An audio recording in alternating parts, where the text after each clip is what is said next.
ਤਿੰਨ ਰਿਪੋਰਟਾਂ ਨੂੰ ਲੈ ਕੇ ਬਹੁਤ ਸਾਰੇ ਸਵਾਲ ਸੀਗੇ ਔਰ ਵੱਖ-ਵੱਖ ਸਰਕਾਰਾਂ ਦੇ ਟਾਈਮ ਸਵਾਲ ਉੱਠਦੇ ਰਹੇ ਨੇ। ਖੁੱਲਣਗੀਆਂ ਕਦੋਂ, ਕੀ ਕੁਝ ਸਾਹਮਣੇ ਆਵੇਗਾ।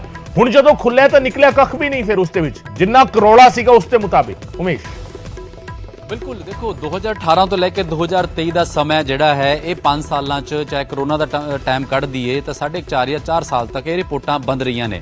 हुण गल करिए कि इसे हाई कोर्ट के आदेश के मुताबिक SIT बनी सी। SIT ने 3 रिपोर्टां पहला मैं शुरू करांगा कि रिपोर्टां का जिक्र कर दीए। 3 रिपोर्टां का मतलब है कि 2 स्टेटस रिपोर्टां एक फाइनल रिपोर्ट। ध्यान दिता जाए 3 रिपोर्टां का जिक्र है, 2 स्टेटस रिपोर्ट एक फाइनल रिपोर्ट और उस फाइनल रिपोर्ट के 11 पेज उस 11 पेजां दे अंदर है कहानी इंस्पैक्टर इंदरजीत दी ते मोगा दे साबका SSP राजजीत सिंह दी।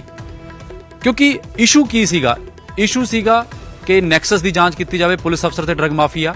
इशू बहुत वड्डा सीगा लेकिन इस पूरी रिपोर्ट च राजजीत सिंह और इंदरजीत सिंह दे उत्ते ही फोकस रहा। मैं बिल्कुल कनकलूड करांगा क्योंकि मैं खुद रिपोर्ट पढ़ी है। असी जो रिपोर्ट पढ़ी और फाइंडिंग जी पढ़ी है वो 11 पेज की खुद कहानी अखों जो देखी है तो निकल के सिर्फ यही आया जिदा एक डायलॉग सीगा कि तारीख पर तारीख याद होना थानू वही है जांच ते जांच। यानी कि SIT बनिया जांच हुई पूरी इन्वेस्टिगेशन हुई निकल के क्या आया कि जी आगे फर्दर इन्वेस्टिगेशन होनी चाहिए है। राजजीत सिंह दी इंदरजीत सिंह क्योंकि डिसमिस ने जेल च बंद ने NDPS के मामले ते इंदरजीत राजजीत सिंह नूं लैके कहा कि दोषी नहीं मन्निया गया। एक तरह तो दोषी नहीं मन्निया गया क्योंकि ना तो इस रिपोर्ट में किसी नूं दोषी मन्निया गया ना ही किसी नूं एक तरह तो क्लीन चिट दी गई। दोनों चीज़ां इस रिपोर्ट की खासियत है। यह कहा गया कि फर्दर इन्वेस्टिगेशन राजजीत ते इंदरजीत के संबंधां नूं लैके राजजीत की प्रॉपर्टी का जिक्र किया गया। राजजीत के एक जलंधर के कारोबारी नाल रिश्ते उन्होंने लैके कहा गया लेकिन कुछ निकलिया नहीं। क्यों कि नहीं निकलिया क्योंकि जो एक लाइन आ जाती है कि फर्दर इन्वेस्टिगेशन या इंक्वायरी यानी कि होर लोड़ है इन्हां दे संबंधां दी करीबियां दी या कोई कंपनी च किसी का पैसा लग गया इन्हां दे इनकम सोर्स इनकम या प्रॉपर्टियां दू जिक्र किया गया। सवाल नहीं खड़े किए गए। यह कहा गया प्रॉपर्टियां बनिया ने लेकिन लोड़ है जांच की। तो यदा मतलब एक होर कोई जांच कौन करेगा या की हिसाब नाल होएगी बाद की गल है। गल आवांगे फिर तो रिपोर्ट के जिहड़े 11 पेज की कहंदे ने साफ कहंदे ने राजजीत नूं किथे दोषी नहीं मन्निया गया रिपोर्ट च ते क्लीन चिट भी नहीं है क्योंकि जदों नाल ये कहा गया कि फर्दर इन्वेस्टिगेशन या इंक्वायरी की जाए। कहानी शुरू होंदी है हुण आंदी है कहानी दी 2017 चो इंदरजीत दी गिरफ्तारी तो STF बनाई गई सीगी। मुखी सीगे हरप्रीत सिद्धू। इंस्पैक्टर इंदरजीत की गिरफ्तारी होंदी है।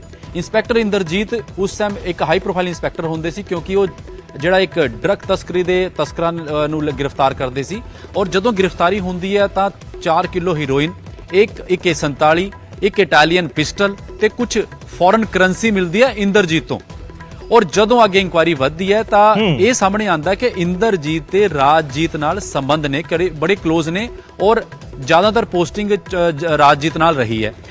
ਜਦੋਂ ਇਹ ਮਸਲਾ ਮੀਡੀਆ ਰਿਪੋਰਟਸ ਦੇ ਰਾਹੀਂ ਹਾਈ ਕੋਰਟ ਚ ਆਂਦਾ ਕਿਉਂਕਿ 2013 ਦਾ already Punjab Haryana high court ਚ ਡਰਗ ਕੇਸ ਚੱਲ ਰਿਹਾ ਸੀਗਾ। मैं कहानी इस करके दसनी जरूरी है कि कित्थों शुरू हुई लेकिन गल उत्थे आगे मुकदी है कि 11 पेजां च सिर्फ आगे जांच दा है राजजीत नूं फोकस है इंदरजीत ते फोकस है कि आगे इन्हां दी प्रॉपर्टी किवें बनाई है उस ते जांच दी लोड़ है। किसी नूं भी दोषी नहीं मन्निया गया ते ना ही आपां कह सकते कि क्लीन चिट भी पूरी तरह नहीं क्योंकि कहता गया आगे जांच करो ਤਾਂ ਕਿਤੇ ਨਾ ਕਿਤੇ ਦੋਸ਼ੀ ਕੋਈ ਨਹੀਂ ਇਸ ਰਿਪੋਰਟ 'ਚ ਮੰਨਿਆ। 5 ਸਾਲ ਬਾਅਦ ਫਿਰ ਉੱਥੇ ਆ ਕੇ ਖੜੀ ਹੈ ਕਿ ਅੱਗੇ ਜਾਂਚ। ਇਸ ਕਰਕੇ ਮੈਂ ਜ਼ਿਕਰ ਕੀਤਾ ਕਿ ਜਿੱਦਾਂ ਤਾਰੀਖ ਤੇ ਤਾਰੀਖ ਦਾ ਜ਼ਿਕਰ ਕਰਦੇ ਸੀ ਉਹੀ ਗੱਲ ਆ ਗਈ ਕਿ ਜਾਂਚ ਤੇ ਫਿਰ ਅੱਗੇ ਜਾਂਚ। ਔਰ ਬੜਾ ਇੱਕ ਹਾਈ ਪ੍ਰੋਫਾਈਲਿੰਗ ਰਿਪੋਰਟਾਂ ਨੂੰ ਲੈ ਕੇ ਇੱਥੇ ਬਹੁਤ ਕੁਝ ਹੋਇਆ ਹਾਈ ਕੋਰਟ ਵਿੱਚ। ਸੋ ਬਾਰ-ਬਾਰ ਰਿਕੁਐਸਟ ਕੀਤੀ ਜਾਂਦੀ ਸੀ। ਔਰ ਇੱਕ ਜ਼ਿਕਰ ਮੈਂ ਹੋਰ ਕਰਦਾ ਰਾਜਜੀਤ ਜਿਹੜੇ ਮੋਗਾ ਦੇ ਸਾਬਕਾ SSP ਰਾਜਜੀਤ ਹੈ ਉਹਨਾਂ ਨੇ 2017 ਚ ਹਾਈ ਕੋਰਟ 'ਚ ਕਹਿਤਾ ਸੀਗਾ ਕਿ ਜਿਹੜੀ ਰਿਪੋਰਟਾਂ ਇਹਨਾਂ ਨੂੰ ਜਿਹੜੀ ਹੈ ਇਹ ਖੋਲਿਆ ਜਾਵੇ ਜਾਂ ਜਾਂਚ ਕੀਤੀ ਜਿਹੜੀ ਉਹਨੂੰ ਦੱਸਿਆ ਜਾਵੇ ਕਿਉਂਕਿ ਉਹਨਾਂ ਨੇ STF ਮੁਖੀ ਹਰਪ੍ਰੀਤ ਸਿੱਧੂ ਦੇ ਖਿਲਾਫ ਸਟੇਟਮੈਂਟ ਦਿੱਤੀ ਸੀ ਕਿ ਮੈਨੂੰ ਇਹਨਾਂ ਦੀ ਜਾਂਚ ਤੇ ਕੋਈ ਭਰੋਸਾ ਨਹੀਂ ਹੈ। ਇਸ ਕਰਕੇ ਹੀ ਚਟੋਪਾਧਿਆਏ ਦੀ SIT ਬਣੀ ਸੀਗੀ ਪ੍ਰਬੋਧ ਕੁਮਾਰ ਦੇ ਕੁੰਵਰ ਵਿਜੇ ਪ੍ਰਤਾਪ ਦੀ। ਲੇਕਿਨ ਜਦੋਂ ਆਇਆ ਨਿਕਲ ਕੇ ਕੀ ਹੈ ਫਰਦਰ ਇਨਵੈਸਟੀਗੇਸ਼ਨ ਤੇ ਜਾਂਚ ਯਾਨੀ ਕਿ ਕੋਈ ਇਹਦੇ ਚ ਦੋਸ਼ੀ ਨਹੀਂ। ਆਰੋਪਾਂ ਨੂੰ ਲੈ ਕੇ ਹੈ ਕਿ ਜੀ ਇਨ ਪ੍ਰੋਪਰਟੀ ਦੀ ਗੱਲ ਕਰ ਲਓ ਇਹਨਾਂ ਦੇ ਰਿਸ਼ਤੇ ਜਿਹੜੇ ਹੈਗੇ ਨੇ ਚਾਹੇ ਕੋਈ ਲੁਧਿਆਣਾ ਜਲੰਧਰ ਦਾ ਕਾਰੋਬਾਰੀ ਹੈ ਦੇਵਾਟ ਜਾਂ ਹੋਰ ਕੋਈ ਹੈ। ਔਰ ਇਹ ਵੀ ਕਿਹਾ ਗਿਆ ਕਿ ਦੋਨਾਂ ਦੇ ਅੱਗੇ ਜਿਹੜੇ ਕਰੀਬੀ ਲੋਕਾਂ ਨੇ ਔਰ ਜਿਨ ਪੁਲਿਸ ਅਫਸਰਾਂ ਦੇ ਨਾਲ ਇੰਦਰਜੀਤ ਨੇ ਕੰਮ ਕੀਤਾ ਜਿਨ੍ਹਾਂ ਅੰਡਰ ਉਹ ਪੋਸਟਡ ਰਿਹਾ ਜਾਂ ਜਿਹੜੇ ਉਹਦੇ ਨਾਲ ਜੁੜ ਰਹੇ ਉਹਨਾਂ ਤੋਂ ਵੀ ਅਲੱਗ ਤੋਂ ਇਨਕੁਆਇਰੀ ਕੀਤੀ ਜਾਵੇ। ਫਿਰ ਜਿਹੜੀ ਇਹ ਰਿਪੋਰਟ SIT ਨੇ ਕੀਤੀ ਫਿਰ ਉਹ ਕੀ ਕੀਤੀ ਹੈ ਸਿਰਫ ਇਸ ਕਰਕੇ ਕਿ ਆ ਇਨਕੁਆਇਰੀ ਕੀਤੀ ਜਾਵੇ ਤੇ ਮਿਲਿਆ ਕੀ ਹੈ ਖਾਲੀ ਇਹ ਦੱਸਦਾ ਗਿਆ ਕਿ ਰਾਜਜੀਤ ਦੀ ਗੱਲ ਮੈਂ ਕਰਦਾ ਜਿੱਦਾਂ ਰਾਜਜੀਤ ਦੀ ਪ੍ਰਾਪਰਟੀ ਦੇ ਬਾਰੇ ਕੀ ਕਿਹਾ ਗਿਆ ਇਕੋ ਸਿਟੀ ਇੱਕ ਜਿਹੜਾ ਰਿਹਾਇਸ਼ੀ ਹੈ ਜੀ ਉਹਦੀ ਕੀਮਤ ਇੰਨੀ ਸੀ ਕਰੋੜਾਂ 'ਚ ਦੱਸਿਆ ਗਿਆ ਘੱਟ, ਔਰ ਇੱਕ ਇੰਡਸਟਰੀਅਲ ਪਲਾਟ ਹੈ ਜੀ ਉਹਦੀ ਕੀਮਤ ਜੇ 55 ਲੱਖ ਹੈ ਤਾਂ ਉਹਦੀ ਕੀਮਤ ਸੀਗੀ ਇੰਨੇ ਕਰੋੜ। ਬਟ ਸਵਾਲ ਕਿੱਥੇ ਚੁੱਕੇ ਗਏ, ਉਹ ਦੱਸਿਆ ਗਿਆ ਕਿ ਫਰਦਰ ਇਹਦੀ ਇਨਵੈਸਟੀਗੇਸ਼ਨ, ਤਾਂ ਗੱਲ ਉੱਥੇ ਆ ਕੇ ਰੁਕਦੀ ਹੈ ਗਗਨ। ਜਾਂਚ ਤੇ ਜਾਂਚ ਉਹੀ ਹੈ, ਗੱਲ ਹੈ ਤਾਰੀਖ ਤੇ ਤਾਰੀਖ। Over to you Gagan. ਬਿਲਕੁਲ, ਜਾਂਚ ਤੇ ਤਾਰੀਖ ਸਿਰਫ ਇਸੇ ਖੇਡ ਦੇ ਵਿੱਚ ਸਾਰਾ ਕੰਮ ਚੱਲਦਾ ਰਿਹਾ। ਪਰ ਉਮੇਸ਼, ਜਿਹੜਾ ਇੱਕ ਇਹ ਕਹਿ ਲਿਆ ਜਾਵੇ ਕਿ ਰਿਪੋਰਟਾਂ ਦੇ ਨਾਂ ਦਾ ਇੱਕ ਹਵਾ ਕ੍ਰੀਏਟ ਕੀਤਾ ਗਿਆ ਸੀ ਕਿ ਰਿਪੋਰਟ ਖੁੱਲ ਗਈ ਤਾਂ ਪਤਾ ਨਹੀਂ ਕਿੰਨੇ ਚਿਹਰੇ, ਕਿਹੜੇ ਚਿਹਰੇ ਬੇਨਕਾਬ ਹੋ ਜਾਣਗੇ। ਪੋਲਿਟਿਕਲੀ ਬੜਾ ਇਸ ਦੀ ਮਾਈਲੇਜ ਲੈਣ ਦੀ ਕੋਸ਼ਿਸ਼ ਕੀਤੀ ਗਈ।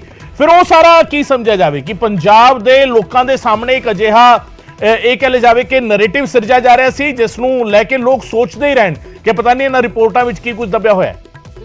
ਉਮੇਸ਼, ਜ਼ਿਕਰ ਬਹੁਤ ਕਰਨੀ ਯੋਗ ਨੇ ਜਿਹੜੇ ਤੁਸੀਂ ਗੱਲ ਕੀਤੀ ਕਿ ਪੋਲੀਟੀਕਲ, ਵਾਕਈ ਇਨ ਰਿਪੋਰਟਾਂ ਨੂੰ ਲੈ ਕੇ ਚਾਹੇ ਸੱਤਾ ਧਿਰ ਹੋਵੇ ਚਾਹੇ ਓਪੋਜੀਸ਼ਨ ਹੋਏ, ਸਭ ਨੇ ਆਪਣੀ ਆਪਣੀ ਰਾਏ ਰੱਖੀ, ਸਭ ਨੇ ਆਪਣੇ ਆਪਣੇ ਤਰੀਕੇ ਨਾਲ ਇਸ ਨੂੰ ਗੱਲਬਾਤ ਕੀਤੀ ਹੈ। ਉਹਦੇ 'ਚ ਆਪਾਂ ਪੋਲਿਟਿਕਸ ਨਹੀਂ ਜਾਵਾਂਗੇ ਆਪਾਂ, ਕਿਉਂਕਿ ਜਦੋਂ ਹਾਈ ਕੋਰਟ ਦੇ ਮਸਲੇ ਦੀ ਗੱਲ ਕਰਦੇ ਹਾਂ ਆਪਾਂ ਸਪੈਸੀਫਿਕ ਹਾਈ ਕੋਰਟ ਦੇ ਰੱਖਿਆ। ਦੇਖੋ, ਜਦੋਂ SIT ਬਣੀ, SIT ਨੇ ਆਪਣੀ ਜਾਂਚ ਸ਼ੁਰੂ ਕਰਤੀ ਔਰ ਇਸ਼ੂ ਜਿਹੜੇ 4-5 ਇਸ਼ੂ ਤੇ SIT ਬਣੀ ਸੀ, ਮੈਂ ਉਹ ਜ਼ਿਕਰ ਕਰਦਾ ਕਿ ਖਾਲੀ ਰਾਜਜੀਤ ਔਰ ਇੰਦਰਜੀਤ ਨੂੰ ਲੈ ਕੇ ਨਹੀਂ SIT ਬਣੀ ਸੀ।